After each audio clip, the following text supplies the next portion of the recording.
है। सागर का पानी क्यों नमक होता है, नदी में पानी क्यों मीठा होता है। सागर जो है सदा खारा हर जगह का नहीं होता है। सागर कहीं खारा भी है पानी में, और कहीं पानी से मीठा जल भी है सागर में। जैसे गल्फ स्ट्रीम धारा, उसमें मीठा जल आता है। अटलांटिक महासागर में बहती है गल्फ स्ट्रीम धारा। सागर खारा भी है, मीठा पानी भी देता है, खारा पानी भी देता है। खारा किनको लगता है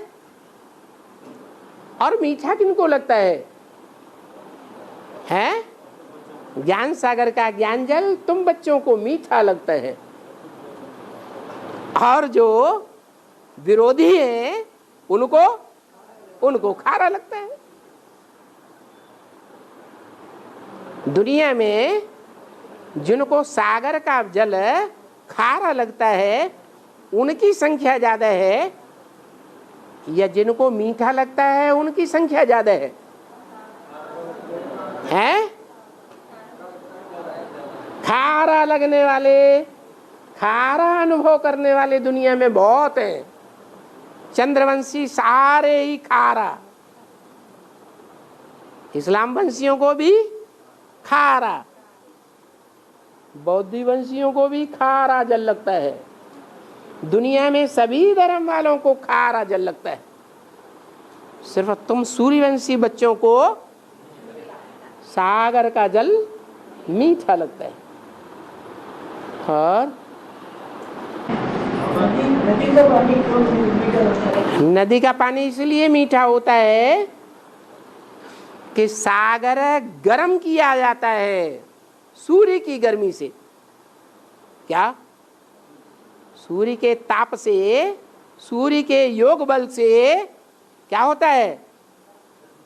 सागर में गर्मी पैदा होती है। उस गर्मी से भाप बन करके पानी उड़ता है। तो जब पानी भाप बन के ऊपर उड़ता है तो उसका खारापन समंदर में रह जाता है, या भाप के साथ ऊपर जाता है? समंदर में रह जाता है। वो खारापन जो है वो भाप में नहीं जाता है। माना जब मनन चिंतन मंथन चलता है ईश्वरीय ज्ञान का, तो जल मीठा हो जाता है। वो मीठा ज्ञान जल बादल बन जाता है, बरसात बरसाता है। किससे टकरा के? पहाड़ों में भी मुख्य पहाड़ कौन सा है दुनिया में? हिमालय पहाड़ से टकरा करके मीठा जल बरसाता है। हिमालय पहाड़ कौन है? हैं? हिमालय पहाड़ कौन है? सब कुछ शंकर। हिम आलय, हिम माने बर्फ, आलय माने घर, जिसमें चारों तरफ बर्फ ही बर्फ जमी हुई है। वो घर ऐसा है जिसमें बर्फ ही बर्फ भरी हुई है। पेड़ पौधे पत्तियां कुछ भी नहीं दिखाई देता, जमीन पत्थर भी नहीं दिखाई देते। किसका आलय, किसका घर? बर्फ का घर। वो बर्फ के घर का पार्ट कौन सी आत्मा बजाती है? ब्रह्मा बाबा की जो आत्मा है वो बर्फ का पत्थर है। क्या? बुद्धि कैसी है? बर्फ है, ठंडी बुद्धि है। ज्ञान का मनन चिंतन मंथन चलता ही नहीं। वो जल जमा हुआ है, जाम है, या चलायमान है? जाम है। फिर उस पहाड़ से, उस हिमालय से, उस ब्रह्मा नाम की आत्मा से वो जल टकराता है, भाप का, जो सागर से आया है, मंथन से आया है। मनन चिंतन मंथन की गर्मी से जो भाप आई है बादल के रूप में, वो हिमालय से टकराती है, टकरा करके बरसात के रूप में ज्ञान की बरसात बरसाती है, तो नदियां निकल पड़ती हैं। अभी वो नदियां तैयार हो रही हैं या नहीं हो रही है? वो गंगा नदी भी तैयार हो रही है, यमुना नदी भी तैयार हो रही है, क्या सरस्वती नदी भी तैयार हो रही है, ब्रह्मपुत्रा नदी भी तैयार हो रही है। वो ब्रह्मपुत्रा नदी हिमालय पहाड़ की ऊंची ऊंची चोटियों पर बहते बहते तैयार होकर के आने वाली है। सारी नदियां मिलकर के सागर में एक साथ गिरेंगी। कहां हैं?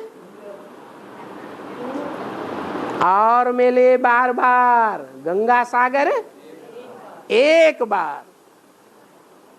तो सारी नदियां इकट्ठी होकर के एक बार सागर में गिरेंगी। उस समय ऐसी स्थिति हो जाएगी कि सागर ऊंची ऊंची लहरों से नदियों का जो पानी आएगा उससे टक्कर मारेगा।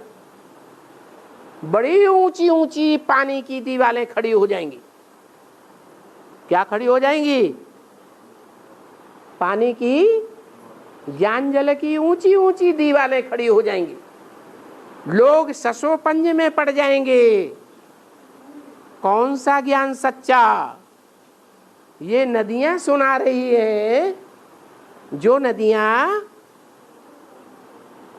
पहाड़ों से नीचे गिरती गिरती मैदानों का कचरा ढोते ढोते अब आकर के इकट्ठी हो गई। वो नदियां, उनका जल सच्चा है या सागर का सच्चा है? नदियों में ज्यादा ताकत है या सागर में ज्यादा ताकत है? ऐसे ससोपंज में पड़ जावेंगे। सच्चाई क्या है वो फैसला नहीं कर पाएंगे। फिर टकराते टकराते ऊंची ऊंची दीवारें बनते बनते आखिरी में ऐसा समय आता है कि सारी नदियां सागर में क्या हो जाती है? समा जाती हैं। बस सागर की प्रत्यक्षता हो जाती है, ज्ञान सागर प्रत्यक्ष हो जाता है। फिर तो खेल खलास। ओम शांति।